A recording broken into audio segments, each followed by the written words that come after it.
Lectura del libro de los Hechos de los Apóstoles. En mi primer libro, querido Teófilo, escribí acerca de todo lo que Jesús hizo y enseñó hasta el día en que ascendió al cielo. Después de dar sus instrucciones por medio del Espíritu Santo a los apóstoles que había elegido, a ellos se les apareció después de la pasión.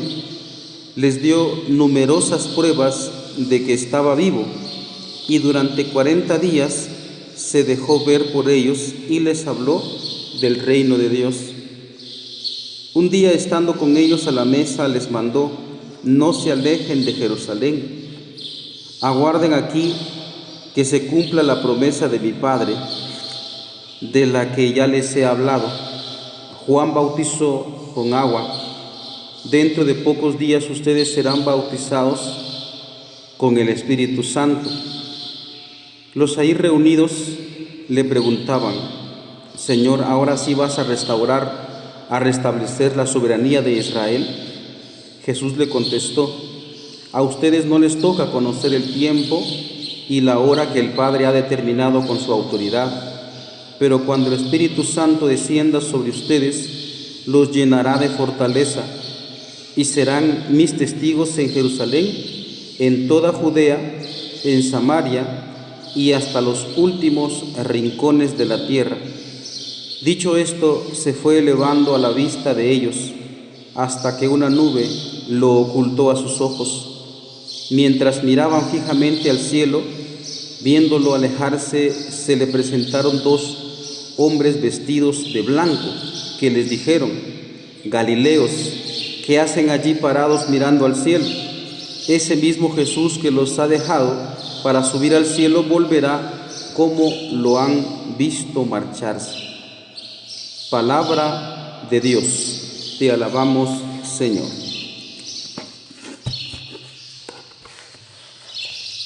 Dios asciende entre aclamaciones, el Señor al son de trompetas. Dios asciende entre aclamaciones, el Señor al son de trompetas. Pueblos todos, batid palmas, aclamad a Dios con gritos de júbilo, porque el Señor es sublime y terrible, emperador de toda la tierra. Dios asciende entre aclamaciones, el Señor al son de trompetas. Dios asciende entre aclamaciones, el Señor al son de trompetas. Tocad para Dios, tocad, tocad para nuestro Rey, tocad. Dios asciende entre aclamaciones, el Señor al son de trompetas, porque Dios es el Rey del mundo. Tocad con maestría, Dios reina sobre las naciones, Dios se sienta en su trono sagrado. Dios asciende entre aclamaciones, el Señor al son de trompetas.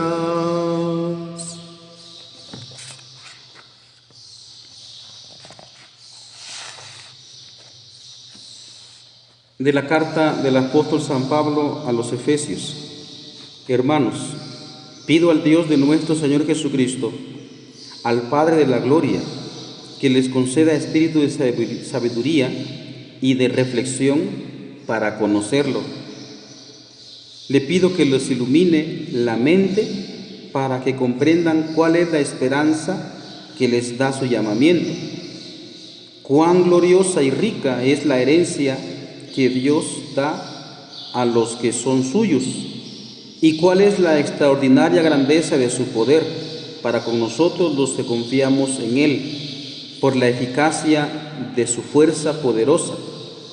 Con esta fuerza resucitó a Cristo de entre los muertos y lo hizo sentar a su derecha en el cielo, por encima de todos los ángeles, principados, potestades, virtudes y dominaciones, y por encima de cualquier persona, no solo del mundo actual, sino también del futuro.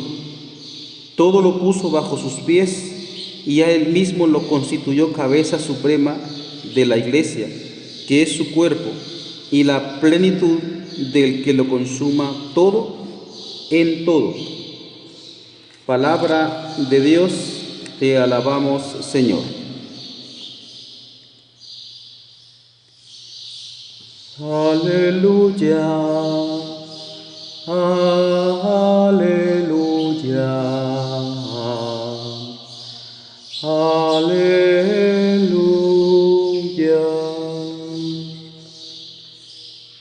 Vayan y enseñen a todas las naciones, dice el Señor, y sepan que yo estaré con ustedes todos los días hasta el fin del mundo. Aleluya, aleluya,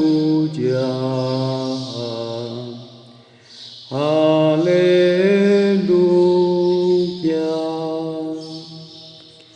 El Señor esté con ustedes y con tu espíritu. Del Evangelio según San Mateo. Gloria a ti, Señor. En aquel tiempo los 11 discípulos se fueron a Galilea y subieron al monte en el que Jesús los había citado. Al ver a Jesús se postraron, aunque algunos titubeaban. Entonces Jesús se acercó a ellos y les dijo: Me ha sido dado todo poder en el cielo y en la tierra. Vayan pues y enseñen a todas las naciones, bautizándolas en el nombre del Padre, y del Hijo, y del Espíritu Santo, y enseñándolas a cumplir todo cuanto yo les he mandado. Y sepan que yo estaré con ustedes todos los días, hasta el fin del mundo. Palabra del Señor. Gloria a ti, Señor Jesús. Bien, hermanos, si los están en casa, se pueden sentar por un momento. Vamos a reflexionar en torno a este día maravilloso, una solemnidad, una fiesta bastante importante. Y en esta homilía vamos a tocar 3 puntos. Por favor, acompáñenme en estos 3 puntos. Primero, vamos a decir de que el Señor vino. ¿Y a qué vino el Señor?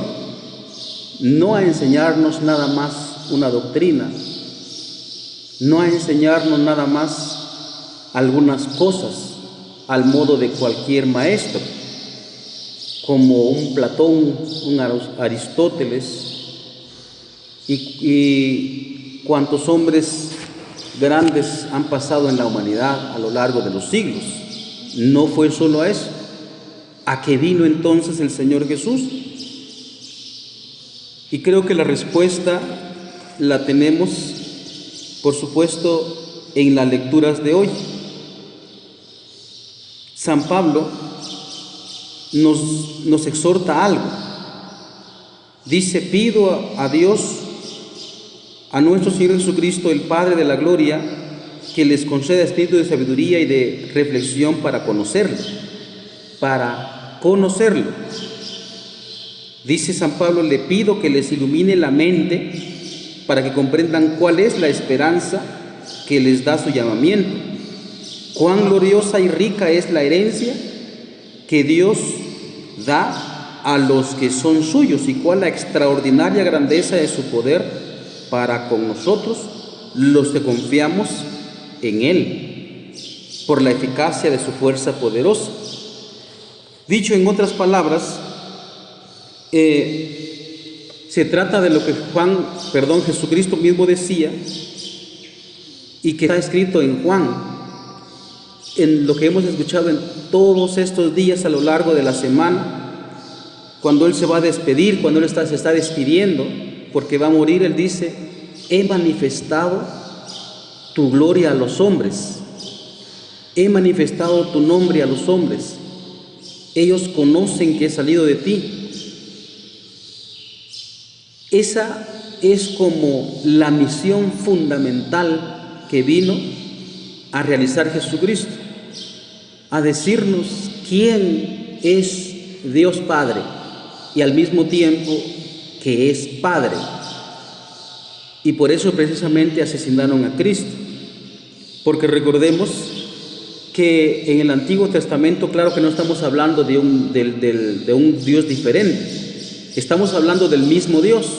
En el Antiguo Testamento también se habla del mismo Dios, pero el detalle es que así como nosotros muchas veces conocemos parcialmente a una persona, hay veces porque una persona se portó bien en un solo día y ya no la volvimos a ver y hasta después aparece, entonces uno dice: pues esa persona es muy buena.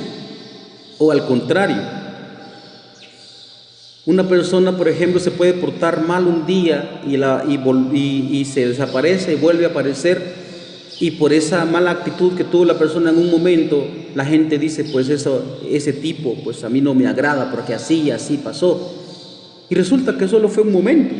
Resulta que tal vez en el lado positivo, tal vez solo un ratito estuvo bien y dice: esa persona es muy cariñosa, pero a la hora de la verdad, su verdad es otra. Así es como en el Antiguo Testamento se tenía el conocimiento de Dios parcialmente. Por supuesto que aún lo tenemos parcialmente, pero Cristo nos vino a manifestar quién era Dios, cómo es Dios y qué quería Dios. Él vino a manifestar su gloria. Y por eso es que Él decía, cuando se estaba despidiendo, escuchen bien, especialmente cuando Felipe le pregunta: muéstranos al Padre y nos basta. Entonces Jesucristo le reprocha y le dice: Felipe, hace tanto tiempo que estoy con ustedes y aún no me conoces. Quien me ha visto a mí ha visto al Padre. Él vino a manifestar quién realmente es el Padre. Y se los digo con unas palabras que no son mías, las palabras son de otro sacerdote. Dice él: en todas las religiones uno se va a encontrar que el hombre está postrado ante su Dios. Háblese de cualquier Dios, ¿verdad?, entre comillas, porque no hay otro Dios. Dice él, repito una vez más, en todas las religiones uno se va a encontrar de que el hombre está postrado ante el Dios, ante su Dios, pero solo en la fe cristiana Dios es el que está postrado ante el hombre. Y eso no se extrañen ustedes, porque eso está precisamente en ese capítulo que hemos hablado de Juan. En el lavatorio de los pies, por ejemplo, Cristo es el que se inclina ante Pedro, ante los discípulos, para lavarle los pies. Entonces no es extraño. También dice este sacerdote, en todas las religiones uno se va a topar de que los dioses piden sacrificios a los hombres. Y me refiero concretamente al sacrificio de muerte y de sangre. Pero en la fe cristiana, no es nada más una religión, en la fe cristiana se va a topar uno con que Dios no solo no pide sacrificios, sino que Él se sacrifica por nosotros. Para entenderlo bien, podemos tener en la mente el sacrificio que una madre hace por un hijo, hasta quitarse el bocado de la boca, hasta perder la vida por un hijo. Así dice este sacerdote y tiene mucha razón. Eso fue lo fundamental que vino a hacer Jesucristo, y por eso, cumplido con esa misión, no solo enseñar, por supuesto que vino a enseñar lo que Él mismo ha dicho hoy, que hemos leído en el Evangelio de San Mateo, cumplido con esa misión, ese trabajo que el Padre le pidió, vuelve nuevamente al Padre. Y aquí va con el segundo punto que queríamos hablarle. Punto número 2. Hace 8 los que estuvieron conmigo se recordarán que yo hablé de una herencia. Una herencia que no es al modo de nosotros los seres humanos, que uno, por ejemplo, lega a los suyos cuando uno ya está a punto de morir pues si uno tiene mucho dinero, uno lega a empresas, no, aquí está la empresa, esta va a ser tuya, o pues esto va a ser tuyo. En el caso de nosotros, los que no tenemos muchos recursos, de recursos modestos, entonces lo mínimo que uno puede dejar, hay veces es un estudio, pero cuando tienen algunos recursos dice, pues mi hijo, esta es tu herencia, tu tierra, aquí está tu título. Y cuando la gente no tiene recursos económicos, entonces dice, mi hijo, no te puedo dar ninguna tierra, ni un pedazo de tu terreno, pero te doy algo que nadie te va a quitar, estudios, eso nadie te lo va a quitar, le dice un papá normalmente a los hijos. Pero como digo, no estamos hablando al modo de esa herencia que es muy raquítica, puede ser buena, por supuesto, no estoy diciendo que eso sea malo, pero es muy raquítica para lo que nosotros somos y para que fuimos creados. Entonces lo primero es, nos vino a mostrar nuestro Señor Jesucristo que hay vida eterna y que nuestra vida no está abocado a la nada. Como decía un filósofo, ¿no?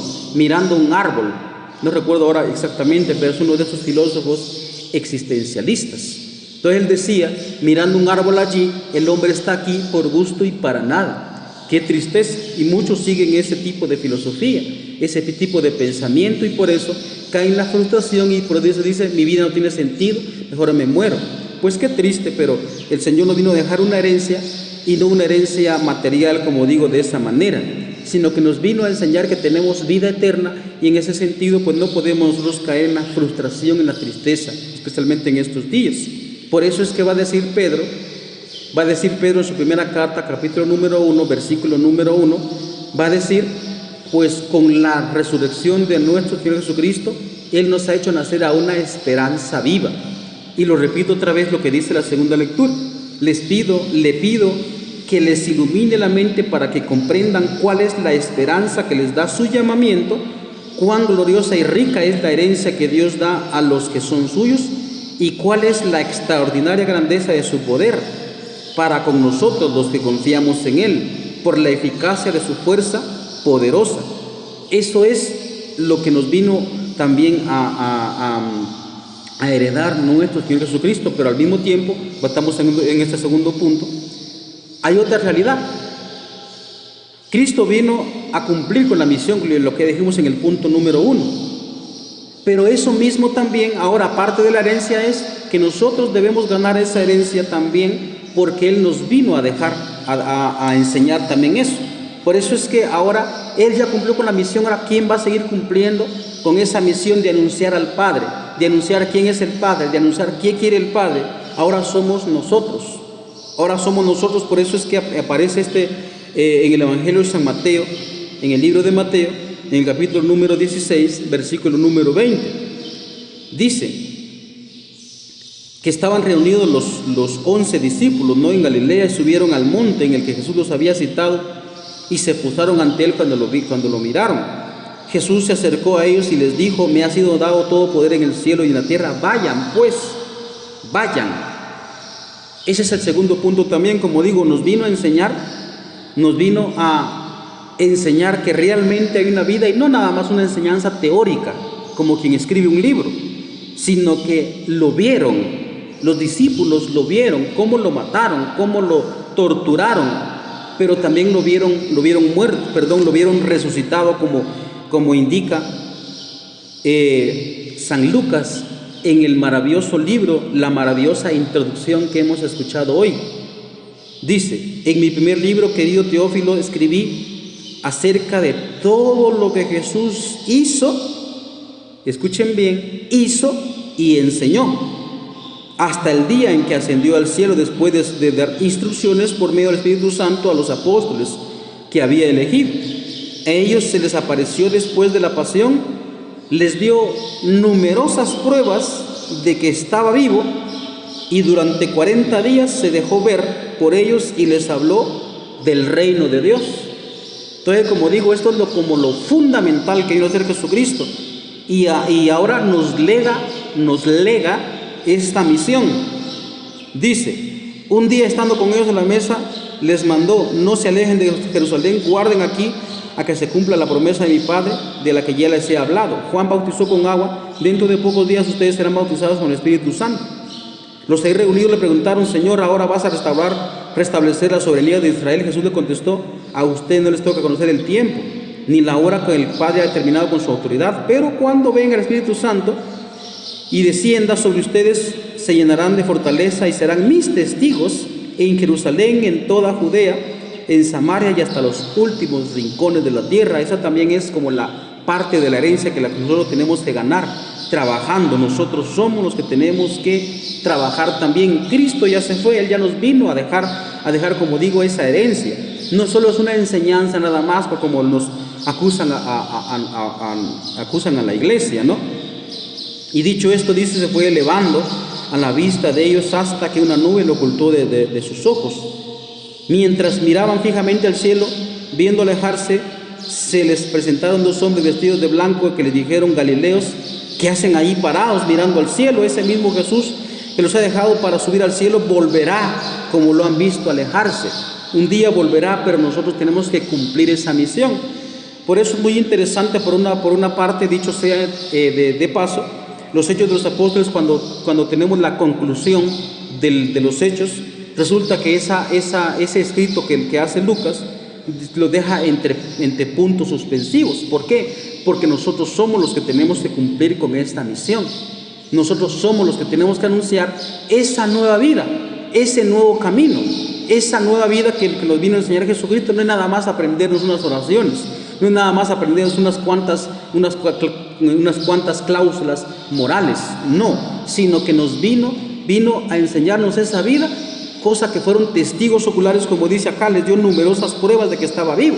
Nosotros tenemos que heredar también esa vida a los demás. Por eso es que pues nosotros no tenemos que ser tan amargados, como quien dice, pues enseñarnos unas oraciones aburridas. No tenemos que enseñar nada más unas cosas ahí aburridas, sino que es mucho más. Esas oraciones son aburridas cuando las miramos nada más así, parcialmente. Por eso es que, queridos hermanos, nosotros tenemos que tener esa esperanza viva. Ojalá que nosotros también aprendamos esto y lo entendamos así de una vez por todas, ¿verdad? Porque si no, qué triste nuestra vida aquí, especialmente en estos momentos. Precisamente porque mucha gente no tiene esa esperanza de vida, entonces cae en la frustración porque dice: aquí se terminó el mundo, entonces ya no hay solución y esto parece pólvora, esa enfermedad, nos vamos a morir todos, y la gente se suicida. No, sino que nosotros, los que tenemos fe, tenemos que tener en cuenta de que tenemos una esperanza viva, ya sea que sobrevivamos físicamente o que de pronto nos vayamos a morir físicamente. Uno no caería en la frustración, uno no caería pues en ese estado abocado a nada, y eso es triste, eso es frustrante. Entonces, muy bien, pues quisiera dejarles este mensaje. Por supuesto, como digo, no es nada más una enseñanza, sino que nos vino el Señor a demostrar esa nueva vida a la que todos estamos llamados. Punto número 3. Es impresionante también cómo podemos nosotros acceder a esa vida. San Pablo nos va indicando eso, ¿no? Repito una vez más lo que dice San Pablo: le pido, y hablando de Dios, ¿no? Le pido que les ilumine la mente para que comprendan cuál es la esperanza que les da su llamamiento, cuán gloriosa y rica es la herencia que Dios da a los suyos, y cuál es la extraordinaria grandeza de su poder para nosotros. En muchos salmos están escritos, por ejemplo, ¿verdad? Llevando cautivos los sentó a su derecha. Cuando Cristo ascendió a los cielos, no ascendió nada más solito. Es lo que los santos padres, especialmente San Agustín, lo que se ha nombrado el famoso intercambio. Es decir, el Hijo de Dios se hizo Hijo del hombre para que el Hijo del hombre sea Hijo de Dios. Y ahora nosotros ya podemos decirlo de esta manera, aunque suena un poquito vulgar. Nosotros ya tenemos cuello delante de Dios y podemos ascender también con Él. No solo ascender de una manera, ¿verdad? ¿Cómo podríamos decirlo? De carácter moral, es decir, de un hombre malo o de una mujer mala, uno pasa a ser bueno, sino ascender, ascender de vida incluso, porque en ascender hay muchas formas de entenderlo. Ascender, por ejemplo, podemos hablar lo que ya dijimos en un primer momento, un ascender nada más moral, de un hombre bueno, de una mujer mala, un hombre malo pasa a ser hombre bueno. o subir también, por ejemplo, aquí en la cuestión social. En la cuestión social uno puede decir, pues antes no era nada, ahora ya tengo un estatus social, ahora soy tal, yo tengo tantos estudios, ahora yo pues ya tengo no sé qué. Eso es un ascender, sí, pero es un ascender, como ya dije, hablando de la herencia, un ascender demasiado raquítico, no, sino que un ascender en nuestro mismo ser. Poco inferior a los ángeles nos has creado, dice el Salmo 8. Y como dice también San Pablo nos va aclarando pues muchas cosas. Poco inferior a los ángeles nos has creado, pero también dice San Pablo y San Juan que seremos como ángeles. Eso lo dice el mismo Jesucristo, capítulo 19 del libro de Mateo, hablando sobre el matrimonio. Cuando pase esta vida, ni los hombres tomarán mujer, ni las mujeres tomarán marido, sino serán como ángeles. Y eso va a pasar cuando nosotros estemos, como dice ahí, sí, como dice San Pablo, y como dice también San Juan, cuando miremos cara a cara a nuestro Señor. San Juan en la primera carta dice: ahora somos hijos de Dios y aún no se ha manifestado, ¿cómo seremos aún? ¿Cómo seremos al fin? Estamos hablando de una ascensión descomunal, una ascensión, como dice San Pablo también, que ni la mente, ni el ojo vio, ni el oído oyó, ni vino a la mente del hombre lo que Dios ha preparado para los que lo aman. Estamos hablando de una ascensión descomunal sin límite, hasta donde Dios nos quiera colocar. Entonces eso también tenemos que tenerlo muy claro para no caer en la frustración. Dije 3 puntos, pero voy a tomar un puntito más y con esto termino. ¿Qué significa la ascensión? Y esto aquí estamos hablando ya en categoría espacio-temporal, entrar en la eternidad. Cuando uno piensa en la ascensión, uno piensa realmente así como dice acá, y hay su razón, ¿verdad? Porque dice los Hechos de los Apóstoles, dice, dicho esto, se fue elevando la vista de ellos hasta que una nube lo ocultó de sus ojos. Entonces la mayoría entendemos la ascensión como una especie de elevación en el espacio, es decir, algo así, ¿verdad? Como Superman, ¿no? Se fue para arriba. Uno cree que eso es así, pero no es tanto eso.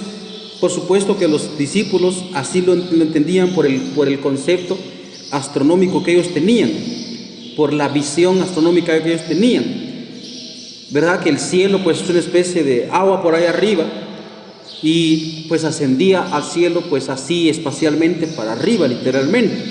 Pero no se refiere tanto a eso, sino a entrar en la gloria, es decir, regresar a la dignidad. Bueno, siempre no es que él se haya bajado de categoría, en el sentido de que siendo humano pues se hizo pues como que no era Dios.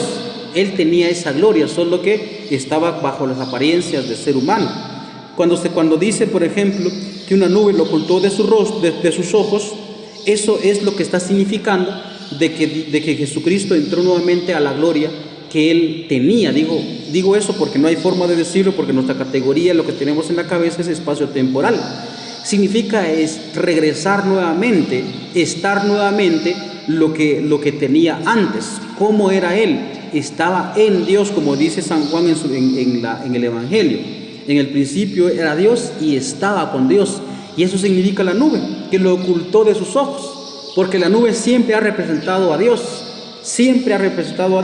Y por eso San Lucas dice que una nube lo ocultó de sus ojos, regresaba, volvía, regresó otra vez a ese estado de gloria y de vida infinita que Él ha tenido.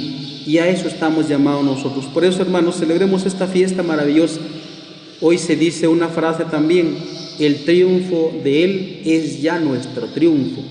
Nosotros ya tenemos ese triunfo, pero falta que hagamos ese trabajo, como ya dijimos, esa misión.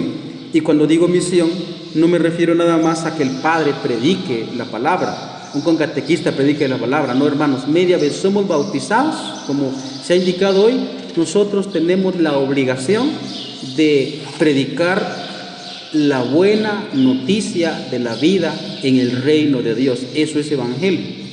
Todos tenemos la obligación, más en estos tiempos, como ha indicado el padre acá, ¿no? Por ejemplo, ahorita que no podemos reunirnos, pues el papá y la mamá, o los hermanos mayores, o los tíos, quien sea encargado de los niños chiquitos, debe enseñar esta vida a sus hijos. Hoy que no se puede reunir en torno a un catequista, ustedes deben enseñar, ¿verdad? Porque la evangelización no es nada más, como dice el Papa Francisco y como dice el documento de Aparecida, no es nada más proselitismo, es decir, agarrar pues yo un micrófono y empezar a predicar, y salir a las calles a predicar. Entonces no se trata tanto de eso.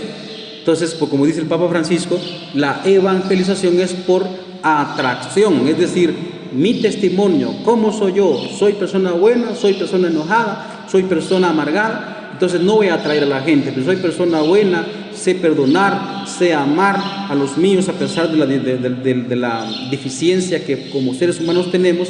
Entonces la gente va a decir, pues esa persona parece que es muy buena y es cristiana, de verdad. Entonces se ve la vida que lleva.